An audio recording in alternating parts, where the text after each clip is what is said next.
En cuanto a las enfermedades terminadas en la palabra itis, son inflamaciones, generalmente.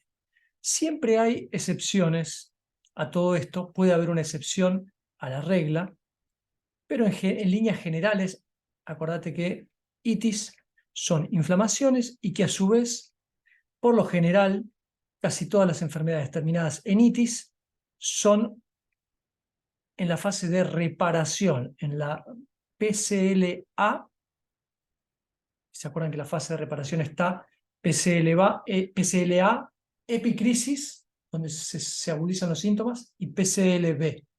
Bueno, en la PCLA están muchas de las enfermedades terminadas en itis. ¿Bien? Enfermedades terminadas en osis son, por ejemplo, la osteosporosis y demás, suelen ser en fase de resolución PCLB, es decir, después de la epicrisis. Siempre acordate que hay excepciones a la regla. No te tomes esto así tan literal porque puede haber alguna que no corresponde, y esto es para la medicina germánica. Quizás, por ejemplo, la esclerosis múltiple para Salomón Selan tiene que ver sí o sí con con el transgeneracional, con algún doble o alguna muerte, con el proyecto sentido. Perdón, con el síndrome del yaciente. Acá estamos viendo medicina germánica y vos utilizás estos conocimientos desde la medicina germánica aplicada a la bio, y si ves que mediante la indagación la persona, hay en el árbol varias personas que tienen arteriosclerosis, podés ir al árbol y probar por ahí también. Esta no es una ciencia exacta, no le vendemos a nadie la cura milagrosa, no le prometemos a nadie que se cura, y hacemos todo en base a nuestro saber lo mejor que podemos. Bien. Antes que nada, ¿qué puedo decir de las enfermedades? Las enfermedades terminadas en itis, como dije recién, las primeras que dije, que suelen ser en fase de reparación, suelen ser obviamente en la tercera y cuarta capa, que es cuando se inflaman en la fase de reparación. ¿Sí? Acuérdense bien lo de las capas. Las enfermedades terminadas en lisis son destrucciones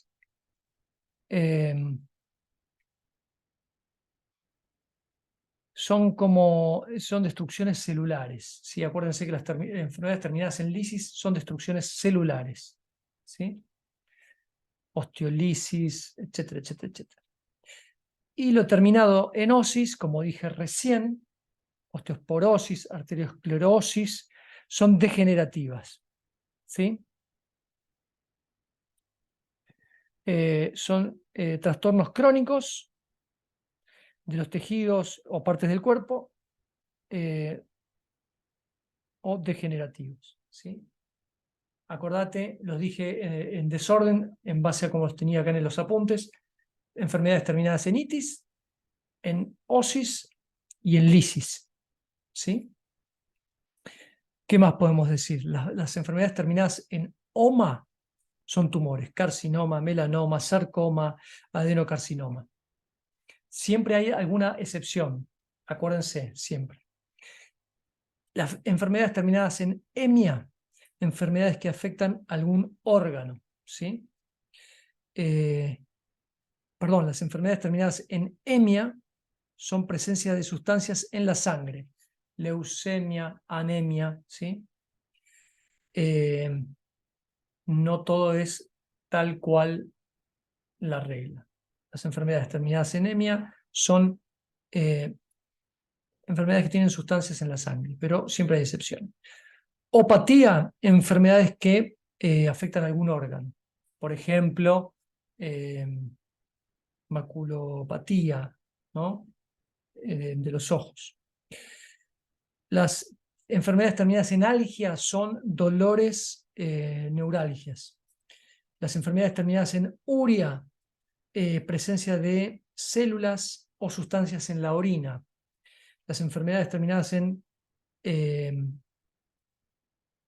ectomía son extirpaciones, vasectomía, etc. lobotomía, es una extirpación, pero bueno, no termina en esa exactamente.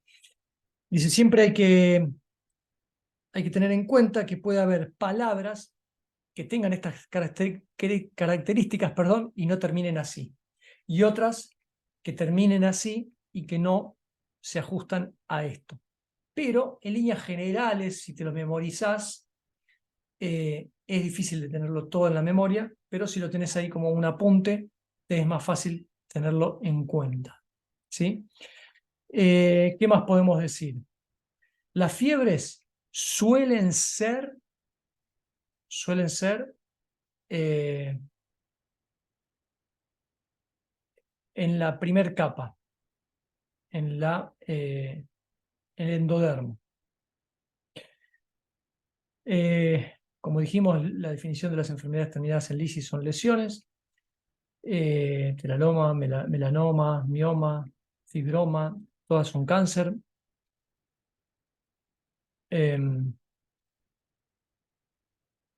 Otra palabra clave en medicina germánica, inhibidos de acción. Se dice que nos enfermamos cuando estamos inhibidos de acción, cuando estamos inhibidos de accionar ante un conflicto. El conflicto es el shock biológico y cuando nos quedamos sin hacer algo, hay un conflicto. También hay excepciones a la regla, porque no siempre es así. A veces actuamos desde la ira, reaccionamos, no hay una inhibición de acción, pero puede estar bloqueada la emoción más profunda, el miedo. Atacamos con la ira, pero nos queda el miedo. Entonces, a veces se dice que uno de los conflictos más grandes para que el conflicto se mantenga es que estamos inhibidos de acción, que no tomamos una resolución, ya sea en el plano externo o que no lo resignificamos mentalmente. Otra de las palabras claves en medicina germánica es estrategia. La estrategia que nosotros como consultantes le vamos a dar, como biodescodificadores, le vamos a dar a los consultantes. ¿Cuál es la estrategia que vas a tomar con este conflicto? ¿Qué vas a hacer? Tendrías que hacer tal cosa. ¿Qué vas a hacer? No, esto yo no lo puedo hacer. Bueno, ¿qué otras opciones tenés? Como si fuera un coach. Una estrategia a tomar en cuanto al conflicto que está trabajando. ¿Sí? Tiene que tomar una estrategia porque es en palabras de Corbera, la toma de acción. ¿Sí? Tomar conciencia para accionar en consecuencia. Si no, no hay cambio. Es lo mismo que Corbera, nada más que acá le llamamos estrategia. Otra palabra clave, el shock psicobiológico, que es cuando, ya dijimos, el DHS, Dirk Hammer Shock, que es cuando la persona vive ese shock biológico, vivido en soledad, a traspié, que te agarra de imprevisto, no hablado, no verbalizado. Bien. Otra palabra clave puede ser fatiga. Hammer decía que lo que te termina matando no es la enfermedad en sí, el programa biológico en sí, sino en la fatiga. Cuando el cuerpo se agota y vive en estado constante de estrés y hace crecer en las primeras dos capas algo, puede extenderse tanto que puede ensancharse el órgano tanto que puede generar obviamente alguna atrofia hasta llegar, por ejemplo, en algunos casos muy graves a la muerte, pero lo que te termina cansando es el agotamiento físico, porque el cuerpo está agotando muchos recursos en agrandar esa parte del cuerpo, en el crecimiento celular para readaptarse a este conflicto, digamos, ¿no? Bien. Otra de las palabras claves es la tomografía sin contraste, que es lo que Hammer decía que una persona debería hacerse, él porque era médico, para ver en qué parte del cerebro está el conflicto, ¿no? Si nosotros tuviéramos acceso a una máquina, a una tomografía sin contraste del cerebro, podríamos ver en dónde está el foco de Hammer y ahí entender cuál es el conflicto, que eso lo vamos a ver en las tablas de Hammer, ¿no? Ahí podríamos ver cuál es el conflicto específico. Pero como no somos ni radiólogos, o por lo menos yo no lo soy, ni tengo una máquina, ni tengo acceso a que me hagan radiografías o tomografías, mejor dicho, perdón, eso no está a mi alcance, por lo menos. Si alguno de ustedes es médico y lo puede hacer, bueno, bárbaro, médico, médica, siempre teniendo en cuenta que la medicina tradicional no acepta la medicina germánica, entonces siempre cuidándonos de no negar los protocolos de la medicina tradicional para no tener problemas. Dicho esto, cuando se resuelve un DHS, en las primeras dos capas, estaba en crecimiento cuando estaba en conflicto, se dice que cuando se resuelve el conflicto se empieza a decrecer, pero la parte interna de la célula. Se supone que lo externo, lo que está fuera de la célula, todavía no, porque tiene la inercia de crecimiento, es decir, que lo de adentro decrece y lo de afuera todavía no, incluso puede seguir creciendo un poquito. Por eso no se da que, ni bien se resuelve el conflicto, empieza a decrecer muy fácilmente. Así que eso es para tenerlo en cuenta. Todo tómenlo con pinzas, no es una verdad absoluta, son estudios de Hammer, la medicina germánica, como todo fue evolucionando, mejorando, encontrando otras respuestas. Esto puede ir cambiando con el tiempo, pero hoy es lo que se sabe. Algunos autores dicen una cosa, otros otra. Yo les trato de transmitir toda la información que tengo disponible en fuentes fidedignas, pero como todo, no es una ciencia exacta, ni es la verdad absoluta, ni nos fanatizamos con la medicina germánica. Lo tomamos, nos sirve, bien, y vemos qué hacemos con eso.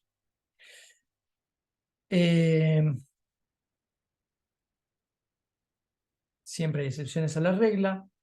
Las musculaturas lisas son las partes de los músculos involuntarios, siempre que tengan un conflicto en la musculatura lisa, son la parte de los músculos involuntarios, y la musculatura estriada son los músculos voluntarios, los que movemos a conciencia, los brazos, etc. ¿Sí?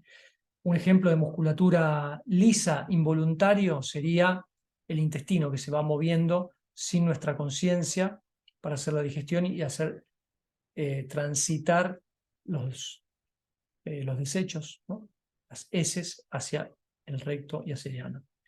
La musculatura lisa del corazón, que hace que se produzca los latidos, no lo manejamos desde lo consciente, sino que es desde lo inconsciente.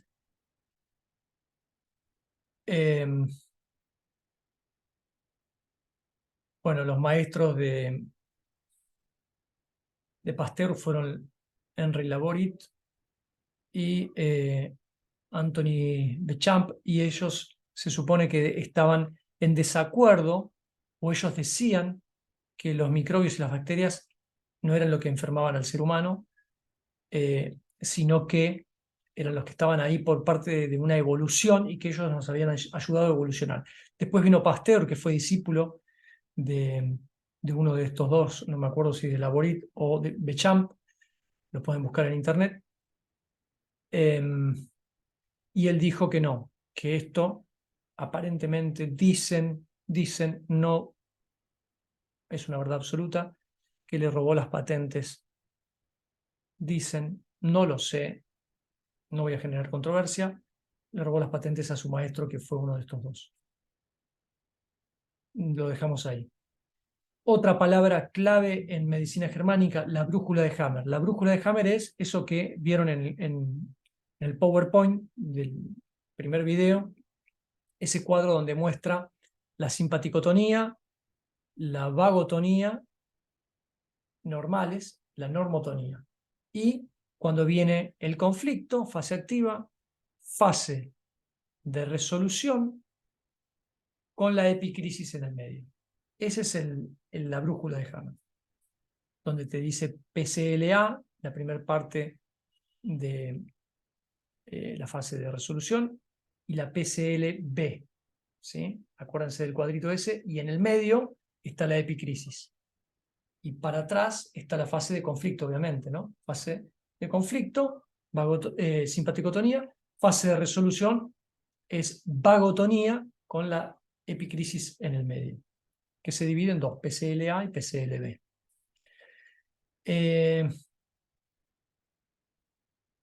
La masa conflictual es otra palabra importante. significa lo que dura en el tiempo ese conflicto. Si un conflicto de territorio dura mucho tiempo y es una masa conflictual muy grande, se supone que al resolver puede haber, según Hammer, entre los conflictos de territorio, cuando se resuelven, si son muy grandes, puede haber un infarto. Así que nosotros, cuando hay problemas de territorios muy grandes, tratamos de no meternos, lo sumo a hacer una sesión muy suavecita, porque la persona, incluso si lo resuelve de manera natural, puede morir. Está en la biología, cuando un animal pierde su lugar en la manada, ¿no? Macho alfa, y lo recupera, puede llegar a morirse porque resolvió el conflicto de territorio, ¿no? Eso está estudiado en la biología.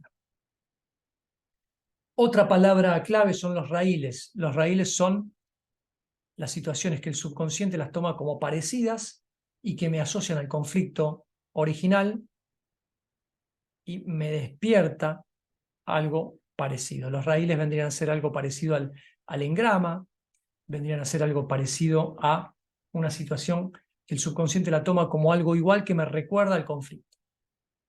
¿Sí? Y puede activar un conflicto que estaba latente. Es decir, los conflictos pueden estar activos, pero estar latentes ahí hasta que algún raíl lo activa, y cuando me voy de ese lugar se resuelve, pero el conflicto queda activo. Mi psicología me dice que esto es peligro, entonces cuando veo algo que me hace acordar a eso, el conflicto se activa, y cuando me voy se desactiva.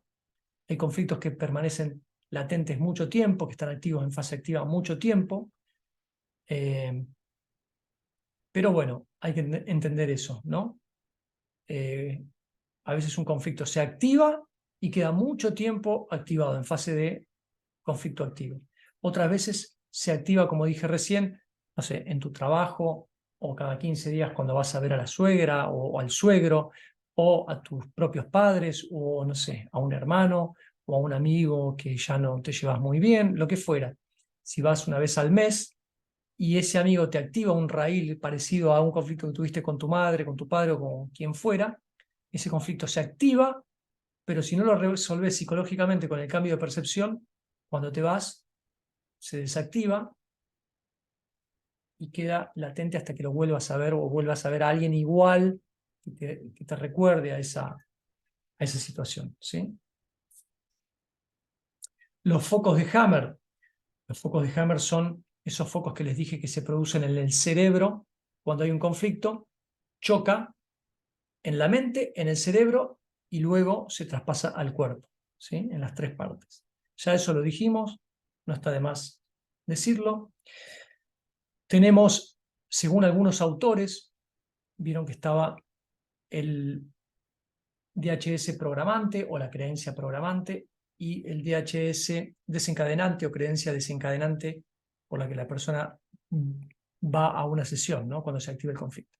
Pero hay otros autores que dicen que además hay, o el mismo Hammer, para algunos, dice que está el conflicto, el DHS alarma, que cuando lo vivís por ahí no es tan fuerte y queda ahí, y después viene el programante, que es un segundo conflicto, unos años, meses después, que genera ese conflicto y lo programa. Y luego está el desencadenante cuando llegamos a una consulta, no sé, cuando tenemos 20, 30, 40, 50 años. Es decir, que para algunos autores, perdón, está el DHS programante y el desencadenante. Y para otros autores está el DHS alarma, que te activa la posibilidad de que estés alerta, alerta no en estrés, sino que alerta para que cuando venga un segundo conflicto igual, ahí recién se programa. Sería alarma, programante y desencadenante. ¿Sí? Después, acuérdense que está en el módulo que quedó grabado, hongos, bacterias y micobacterias y virus, cuáles están en cada capa. Acá, de la parte de la fiebre, se dice que hay varias temperaturas, no me voy a meter en eso porque no lo tengo, no está del todo chequeado. Otra palabra clave es el síndrome TCR, los túbulos colectores del riñón, que cuando están activos los túbulos conectores del riñón pueden profundizar otros conflictos, ya sea en el corazón, en el hígado, en donde sea. Cuando está activo los túbulos colectores del riñón, que es retener el líquido, porque creemos que nos vamos a... es un conflicto de territorio en donde creemos que... de territorio y de supervivencia, porque depende de qué parte del riñón afecte.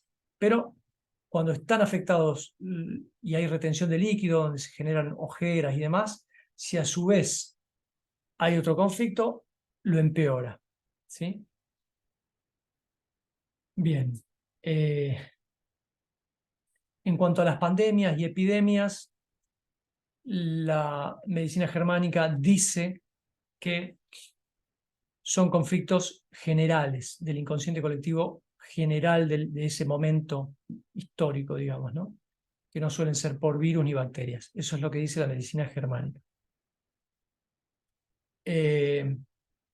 Otra cosa que dijimos en otro video, pero lo repetimos, es que cuando Hammer decía un conflicto se sostiene y va hacia el cuerpo somatizándose, cuando no es verbalizado, hay que tomarlo con pinzas también, porque vos podés hablar ese conflicto con tu psicólogo o psicóloga y después volvés a la escena de conflicto y si no lo resolviste mentalmente, te vuelve a generar conflicto. ¿Sí? Es decir, que todo lo que veamos, tomémoslo con pinza. Puede ser, como no puede, puede ser porque cada persona es un mundo y cada persona su psicología puede tomarlo de manera distinta. Hammer decía, ante tal cosa pasa esto en el cuerpo y después fue cambiando porque no todas las percepciones de las personas son iguales y puede ir variando según cómo lo vivo, a qué zona del cuerpo va. ¿Sí? Bueno, perdón que estoy mirando siempre ahí, pareciera que no miro la cámara está allá y la computadora está más abajo. Bien. Entonces, ¿en dónde estamos?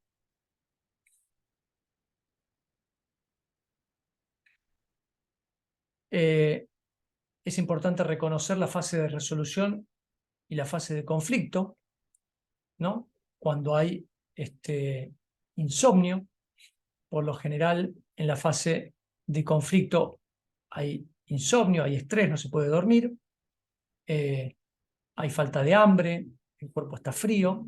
Esto va para las 4 capas, ¿sí? Frío, quiere decir el cuerpo frío, va para las 4 capas por igual cuando estás en fase de conflicto. Y en fase de resolución, en las 4 capas, tenés cansancio, sueño, ganas de comer, etc.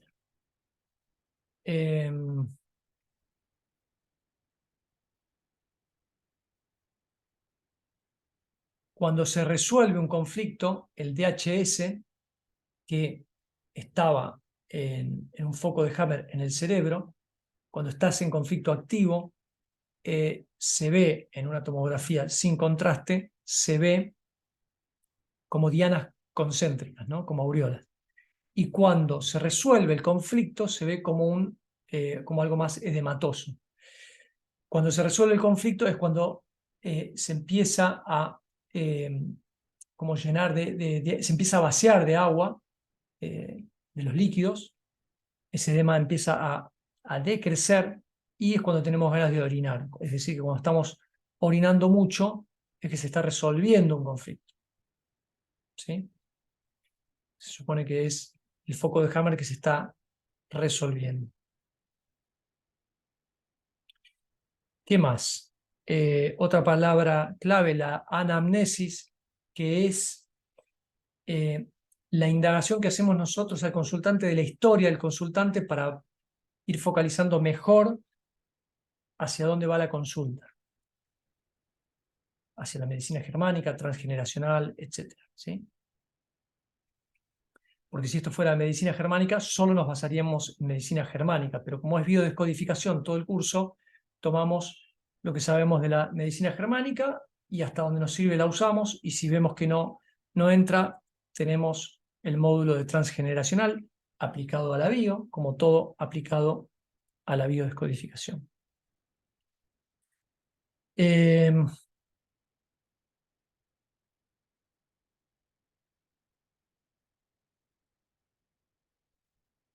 Siempre buscamos, como decimos, la coherencia emocional, y eso es lo que tiene que buscar el consultante con la estrategia, con la toma de consecuencia y actuar en consecuencia. La toma de conciencia y actuar en consecuencia es la estrategia. Hay que llevarla adelante, sí o sí, para entrar en coherencia emocional. ¿Qué más dijimos? En el endodermo, los tumores que se forman en la primera capa suelen tener forma de coliflor, los que son secretores, y tumores planos, los que son absorbentes de sustancias, ¿sí? Tómenlo con pinzas también, puede haber alguna excepción, pero en líneas generales es eso. ¿Qué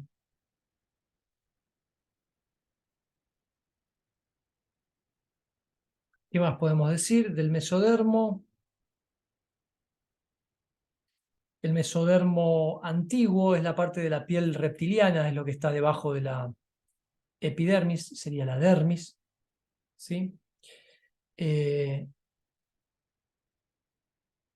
Bueno, y todo esto ya lo dijimos. Bien. Vamos a ir directamente a ver si hay algo más que me quede para dejar.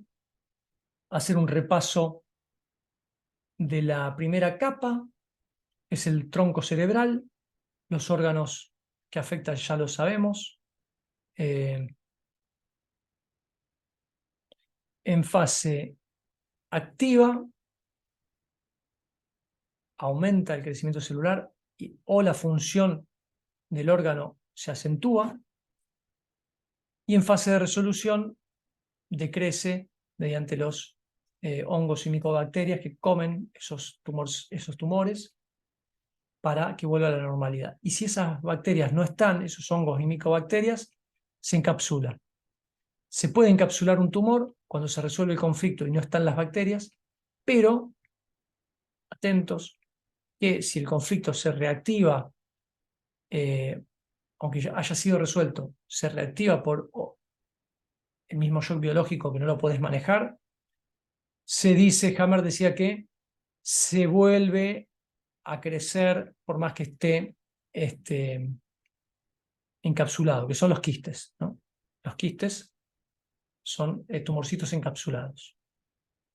Y que si se reactiva el conflicto, pueden volver a crecer, y bueno, y ahí es donde aparecen estas cosas. En la capa 1 no hay lateralidad, pero sí podemos decir que todos, diestros y zurdos, hombres y mujeres, del lado derecho del cuerpo, es atrapar el bocado de supervivencia, el bocado visual, auditivo, de comida o simbólico, algo que no puedo tragar.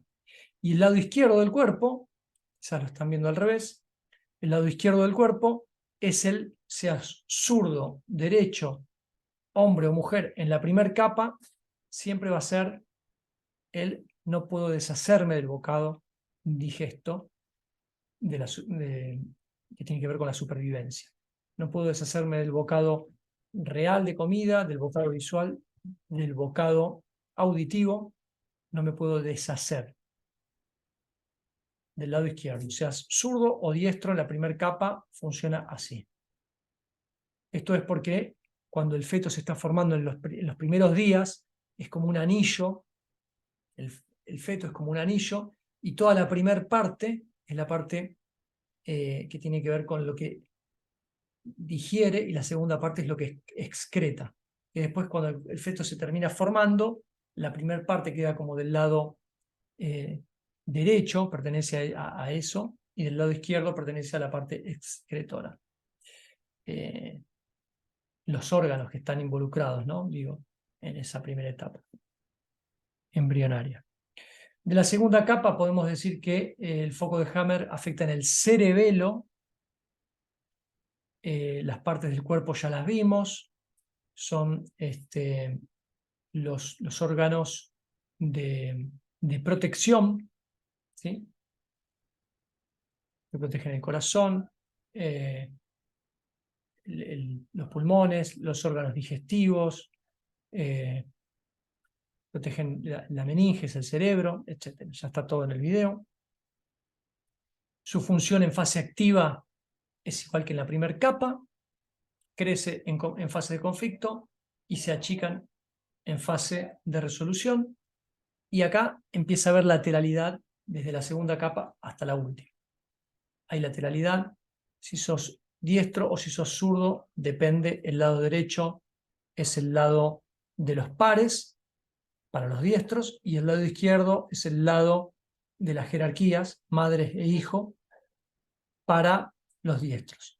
Y para los zurdos, al revés. Bien. La tercera capa es la sustancia blanca, donde se forma el foco de Hammer, sustancia blanca, o médula cerebelosa también se le llama. Los órganos son los motrices, ya lo tienen ahí, músculos, ligamentos, tendones, huesos, la sangre, ¿sí? La médula. Y acá empieza a ser al revés que las dos primeras capas. En la fase de conflicto, los órganos o la parte afectada se necrosa o se ulcera, y cuando se resuelve el conflicto empieza a crecer para rellenar esas partes ulceradas para que vuelva a la normalidad, ¿sí? Es decir que en la tercera y cuarta capa se necrosa y se ulcera en fase de conflicto. Puede haber una deficiencia de la función en el caso de que sea alguna parte del órgano, y en fase de resolución hay crecimiento celular y puede haber hiperfunción de la zona. No siempre.